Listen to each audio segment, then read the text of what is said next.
Hey everybody, thanks for checking out this video. If you're a long-time subscriber, welcome back, it's been a while. And if this is your first time watching this channel, you picked a phenomenal day to start because I've been on a bit of a break. It's been a little quiet around here, but that ends today. For months I have actually been working behind the scenes, chipping away at my Halo Blueprint project, but that's not what we're here to talk about because of course, right in the middle of my project talking about what the future of Halo should look like, we got a reveal of the next official Halo project, and it is Halo Campaign Evolved, a remake of the original Halo single-player campaign, and it is coming next year in 2026, and I played it. Now, first of all, I want to say thank you to Halo Studios for giving me the opportunity to play this early and give my thoughts. I was included in the press screening that some people had access to, but I just happened to be out of town the week all this went down, so that's why you're getting this quite a bit later. But it has allowed me to kind of see how others have reacted to this reveal. A lot of other people got to play it. A lot of people have been sharing their thoughts, and I know quite a few people have been wanting to hear mine. And so here are my first impressions, and let me be clear, I'm keeping it pretty casual today. I'm not doing a huge breakdown, no second-by-second analysis, just some thoughts. There's a lot of this game we haven't seen, a lot of things that we have seen that can change, but when you reveal your game and you put it in people's hands and you say, hey, what do you think so far? Then, well, I don't have any problem telling you what I think so far. And look, if you are excited about Halo Campaign Evolved, good for you. Who am I, who is anyone to tell you otherwise? If all of the various arguments that have been presented already by plenty of other content creators, if they just fill you with this sense of bewilderment where you're just like, oh my god, who cares? Like, who cares if the metal on the Forerunner structures is too shiny? No, man, who cares that the Needler has a screen on it telling you how much ammo is remaining? And who cares if you can sprint in a video game in 2026? And who cares if the game is reusing a bunch of assets? And who cares if the art style isn't faithful to the original? You think it looks great. And who cares if a bunch of mechanical changes have been made, like the assault rifle only having 32 rounds and health packs have been removed? And who cares that the AI behavior is completely different from the original game? And you get my point. And this is going to shock you. I gotta admit, I kind of agree. Who cares? I do not necessarily believe a remake has to be a 10 out of 10 faithful recreation of the original to be a 10 out of 10 game. I do think it's okay to iterate on original designs. I do think it's okay to make thoughtful changes. I do think it's okay to add and expand where appropriate. And I even think it's okay to take an original premise or story and use it to craft a completely different game entirely as a reboot. And playing Campaign Evolved, it's a weird hybrid. It's not a faithful remake, but it's not a full reimagining. Again, only played part of one level, but based on this snippet, the level geometry is very similar to before, the layout with a few exceptions was the same, the encounter design was the same. I actually played this section in the original campaign and I was going back and forth and everything was lining up in regards to kind of the mission structure, enemy placement, etc. Did it feel like Halo? It felt enough like Halo to where I am not overly concerned with that being an issue long term. It wasn't perfect. There were a couple little quirks. For instance, aiming had some quirks where micro adjustments felt really stuttery and aim assist felt a little more stiff when compared to the original, but it was close enough to where I think we're probably going to be okay switching to Unreal long term. Now, the word around town is that Unreal is running kind of the surface level stuff and they're using Halo Reach to replicate a lot of that feel. And whether that's kind of a band-aid solution where we can get away with it for this game, or if they're planning on using a hybrid approach for brand new standalone titles, that remains to be seen, but that is a common practice we are starting to see with remakes in the industry. Did it run well? No, it didn't. I thought it was extremely choppy, very inconsistent frame rates. It was playable, but I was not impressed with the performance whatsoever. I think people will be quick to blame UE5 for that. I personally do not have a vendetta against UE5. I don't have a problem with Halo switching to UE5, but I'm just telling you how it is. There's a lot of pop-in as well. You can see it even in the intro cinematic, and I played this multiple times. The pop-in happened every single time. Every time I went over the ridge right here, started fucking chugging. Yeah, it's rough, and I realize it's early, but if you're putting it in the hands of the players and it's not ready to go, then I'm not going to just assume it's going to be fixed for launch, because unfortunately, the trend in our industry is that games ship with these issues all the time. And I'd much rather bring attention to it now so Halo doesn't have to ship like this instead of saying, who cares? I'll also briefly mention, I did check to see if I could maybe switch to a performance mode to see if that would improve things at all. was not available, probably because they want to put their best foot forward visually for the sake of these previews. I'm almost certain one will be available in the final game, but something to look out for. Even in a visual fidelity mode, I think a lot of this needs to be cleaned up. Do I think it looks okay? I think it looks fine. I think Halo has obviously had very passionate arguments regarding its art style in the past, especially when we were in the Halo 4 to 5 era.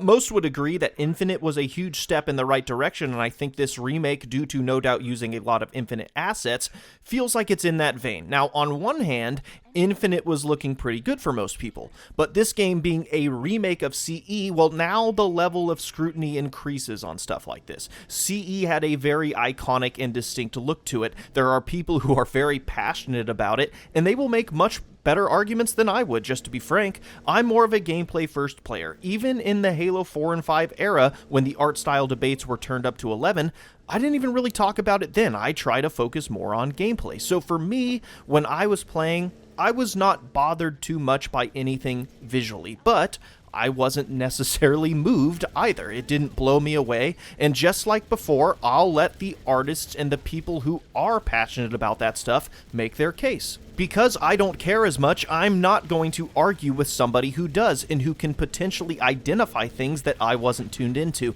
and they may make the game better in ways I had not considered. And I'm sure everybody else who doesn't care would surely default to that higher attention to detail, right? Surely they wouldn't spend just as much energy and spend just as much time complaining about people complaining as the people who are complaining about things that are actually in the game. The Halo community, I mean, they would just never do that. Moving on.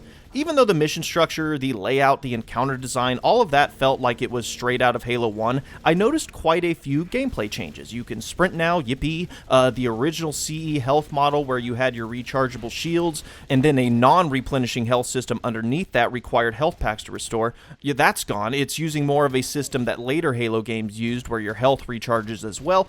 The classic 60-round assault rifle now's at 32, but the biggest thing to me was AI behaviors. The enemies, especially noticeable in the elites, they just did not behave at all like they did in CE. And again, is any of this inherently a problem just because it's different? No. If you were looking for a one-to-one remake, yes, but for me, no, it's not inherently a problem. But now we kind of gotta get into the meat of the video, because we can look at something in isolation and argue it as a concept in a vacuum, or we can look at it in the context of the whole. And we'll start with what many of you have all been waiting for or dreading. Sprint has found its way into Halo fucking 1. Yes, very faithful. One of the most controversial and hotly debated topics in the history of the franchise, literally a discussion and argument that has persisted for over a decade and a half, and the fine folks at Halo Studios, in the pursuit of their very faithful remake, decided, yeah, you know what?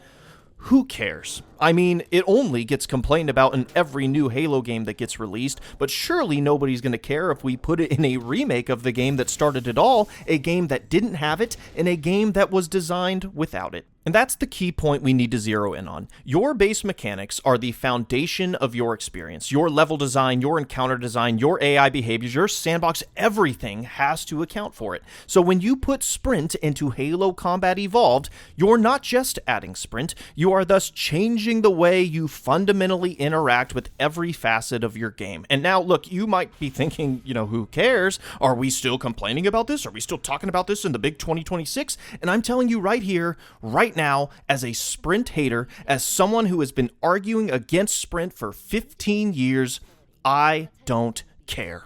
I played it, I didn't like it, but if I'm being honest, most of my disdain for Sprint in this game is more so just kind of what it symbolizes, what it represents as far as where the studio's head is at. Like, damn, if you put it in this, you really are just terrified of not having it. And yes, there are greater implications you can draw from that, but for this game and for this video, I thought about it and I'm like, yeah, you know what? If you removed Sprint from Campaign Evolved tomorrow, I would feel roughly the same about it as I do now. And truthfully, I do not personally find single-player experiences to be under the same level of scrutiny. Do they change the design of levels and weapons and AI behaviors? Yes, yes, yes, and I've started to see others mention some shit that I didn't even think of, like, it ruins the atmosphere and it breaks sound cues and shit like that. But being able to break shit or abuse shit or choose not to use shit in a single-player experience, if you say who cares to that, well, all right. But Now let's look at the bigger picture. For 15 years, the inclusion of this mechanic has been contested and hotly debated. Ever since it became a base mechanic in Halo 4, in Reach, it was an armor ability, it was not omnipresent, it fucking sucked.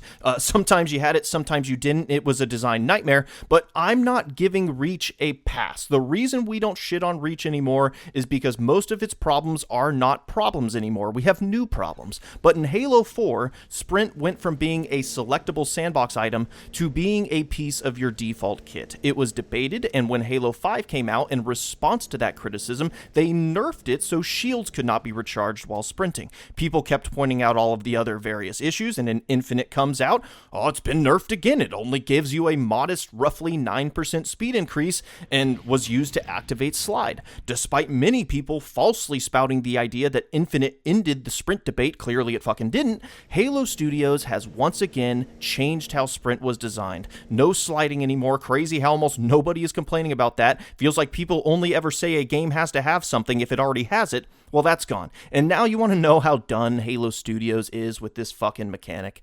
They're just throwing up their hands. I mean, they're just like, you know what?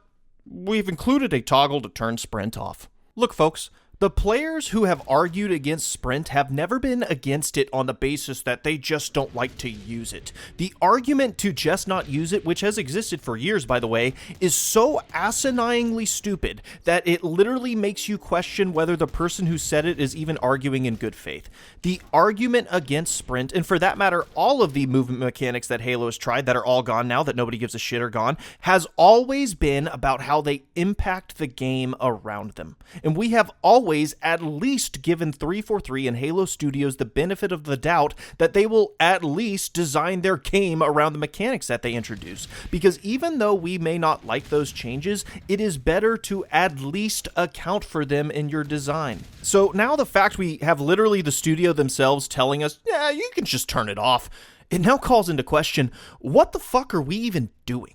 How utterly inessential have you made this mechanic to the point where you think it can just be flipped on and off without consequence? Is your design intentionality truly so low that you can do that and it's just no biggie? People try to downplay Halo's mechanical changes and say, oh, they're not a big deal. But if they're not a big deal, then that's a big deal because they should be. This toggle calls into question a lot in regards to how intentional the design of this game is. And by offering it, all you've done is embolden the people who never engaged in the sprint debate in good faith to begin with. The people who don't care now have a studio-sanctioned argument that you can just turn that off and you're good to go. When even 343 Industries for the past 15 years, say what you want to say about them, but they knew better than that. And everybody who has ever argued against sprint in Halo, the first thing they thought when they heard there's a toggle is, alright, who's getting fucked? Is the game being designed around sprint or no sprint? What are encounters designed for? What are levels designed for? What is the sandbox designed for?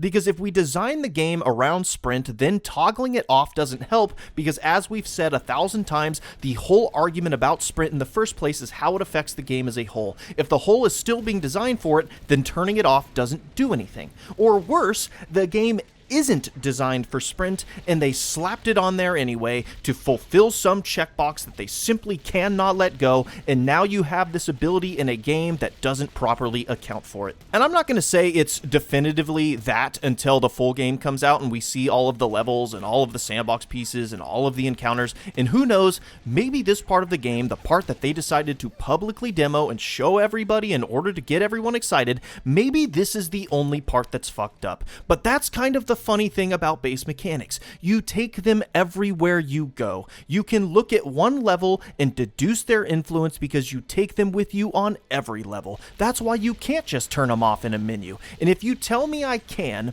then I can deduce your lack of intentionality is almost certainly all-encompassing. And in that context, when looking at Halo as a whole, Halo is not in a good place. Halo has been struggling with its identity for over a decade. Halo has been dwindling in popularity game after game, and its reputation has likewise followed. This all came to a head in 2021 with Halo Infinite, and if you like that game, fine, but the aftermath speaks for itself. Leadership was a revolving door, people were losing jobs, content was releasing at a snail's pace, 343 had to release an official statement clarifying that the Halo franchise would still be continuing. It was that bleak. And then they changed their name, announced they would be switching to a new engine in order to be more efficient, and finally, nearly 4 years later, they reveal their next project. And it's half a remake of Halo 1. A game they already remade. If you had to get a consensus reason for why Infinite failed, and you wanted something that basically everybody in the community would have agreed with regardless of their mechanical preference, they would have told you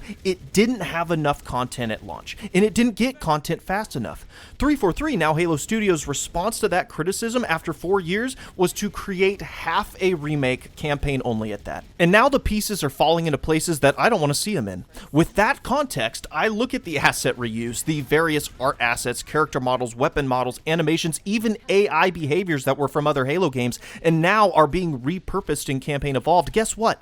In isolation, I'd argue asset reuse is pretty smart. I'm an advocate for that. One of the reasons Halo became such a bang-for-your-buck franchise is because it was able to build upon a foundation set by the game before. But when there's this much asset reuse in what is already half a game, and not only half a game, but a game that is in and of itself a remake of an old game that already has a set story, and you're already using the old level design and encounter design and story beats, and you have that much to piggyback off, no multiplayer to worry about, and you still have that much asset reuse, that's a red flag.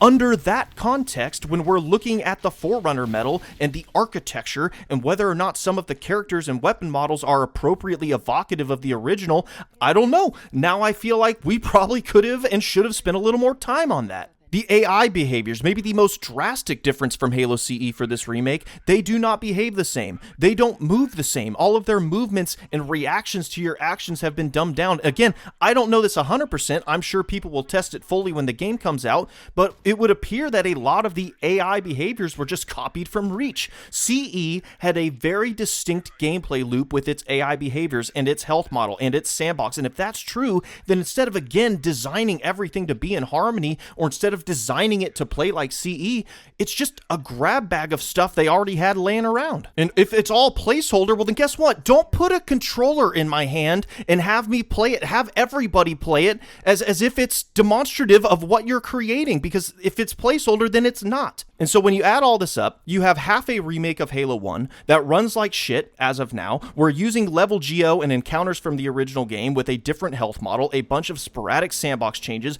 base mechanics that can be turned off and on, AI behaviors ported over from various games, animations ported over, character models and art assets reused all over. It's as if this thing was kit bashed together, and yet people will play it and go online to say, it's peak, I'm afraid. And I'll reiterate, if you truly are excited to play this and none of this bothers you. I respect your ability to spend your money as you wish, and I hope it turns out great. But when you tell me who cares that this game isn't faithful to the original, who cares that it's reusing a bunch of assets, who cares that it has sprint, who cares that AI behaviors are different, who cares the architecture and aesthetic is different, who cares that it's only half a game, who cares if it has design intentionality or not, who cares if the damage model is completely different, who cares about whatever detail you want to point out and get annoyed at people for discussing? Well, like I said, individually, I might be able to buy your argument, but when that many ingredients taste like who cares, then don't be surprised when people taste the final product and that's how they feel. And that's how I feel. I don't care about Halo Campaign Evolved. In fact, its biggest saving grace at this point in time is that I don't care, and it may even be by design. I do not think Halo Studios is making this because they had this grand vision for remaking Halo 1, and they had this passion that they just had to let loose. No, this feels like a project of convenience. Let's make something that already has a foundation set that we can use to get our production pipeline on the new engine situated, that's small in scope, that we can stretch out our muscles a bit while still making some money, and let's use whatever pieces we have lying around to get it out the door. And because it's not the next big Halo game, the level of scrutiny is going to be lower. And if we use Halo 1, well, we're launching on PS5. We can introduce the series with the game that started it all. All of the pieces lean more in that direction for me than, oh yeah, we just had this insane vision to do Halo 1 again. And sure, this project isn't the make or break moment. It isn't. And yeah, functionally, I'm sure it serves the needs of the studio. It makes a lot of sense in a boardroom. But the design of this game, Yeah, I'm not feeling overly optimistic or inspired here, and I don't want my favorite franchise being built that way, where the details don't matter. I want games built with tremendous vision, where every mechanic, every minute detail has a purpose and an intentionality behind it. Sure, you can toggle off base mechanics in Campaign Evolved. If you say who cares, just shut your brain off and shoot some aliens, good on you. I've played it, and if you just go in and you don't think too much, I'm positive you can have some fun. But I've spent too long thinking about all of this to turn my brain off now. And Halo has so much more potential. It can be so fucking good, you guys, I'm telling you, than for us to willingly advocate for its design to not matter. You can't throw all this shit in a pot and hope nobody tastes it. And when this game is supposed to be the first step for Halo Studios, and it's supposed to represent the foundation of Halo going forward, then that doesn't give me a lot of confidence, because everything I'm seeing screams a game that lacks confidence. And after so many years, I'm not in a position to give them the benefit of the doubt. I'm not going to ignore what they show us and then assume everything they haven't shown us is great. Those other Halo games that are apparently in development, I'm not excited for those. I need to see it. I've hit the apathy wall. Halo doesn't excite me anymore. I still think it has potential. I believe in its design, but I can't just mindlessly hype myself up about these games. That's not fair to you, the audience. That's not fair to the studio. Make something great. Make something confident. Make something your players can hang their hat on and latch onto and feel strongly about, instead of hoping nobody notices or pays attention. The more we pay attention, the more compelled we should be by it. I promise you, Halo has the potential. But once again, I hate to say it, I don't think this game does. I don't think the best possible version of this game does, because just conceptually as a project, I think we're shooting for an easy, not all that compelling target, and we still might miss the mark. And that's why with this particular project, I don't feel all that strongly about anything it's doing wrong or right. You could fix every grievance I have with the way it looks and the way it plays and the way it feels, and the best case scenario is that I'd have a fun, modified version of a campaign I've played 1,000 times, because that's all it ever set out to be. I don't even have the heart to argue with people who think this is great. Every detail that you say isn't worth arguing about, in a roundabout way, I find myself thinking the same thing, because I don't think this project is worth arguing about outside of the implications it has on Halo's design as a whole and its future, which I deeply care about. And so, unfortunately, that's the only truthful perspective I can give. My gut reaction is that this game is not going to be all that big of a deal next year. I don't think this is a particularly exciting start to Halo's next chapter, and it's a bit of a mulligan for me. I think it's worth discussing, and I think there are a lot of passionate fans of Combat Evolved that I'd absolutely encourage to let your voices be heard, whether you like what you see or if you want to see things change. But I don't think I'm the right messenger for this game in particular. My perspective is we shot too low. This doesn't feel like it's going to move the needle. I don't anticipate this generating a ton of enthusiasm or excitement for the franchise long term. And even beyond just the scope of the project not being all that interesting, the details do not fill me with a ton of confidence that Halo Studios has really figured anything out in regards to Halo's identity, its formula, and how it should be designed. Maybe the game comes out, proves me wrong, it's a masterpiece, everybody loves it, maybe I'll love it, but as of right now, based on what we've seen, what we know, and what I've played, yeah, I'm not really worried about Halo Campaign Evolved, because I just don't really care about it. Till next time.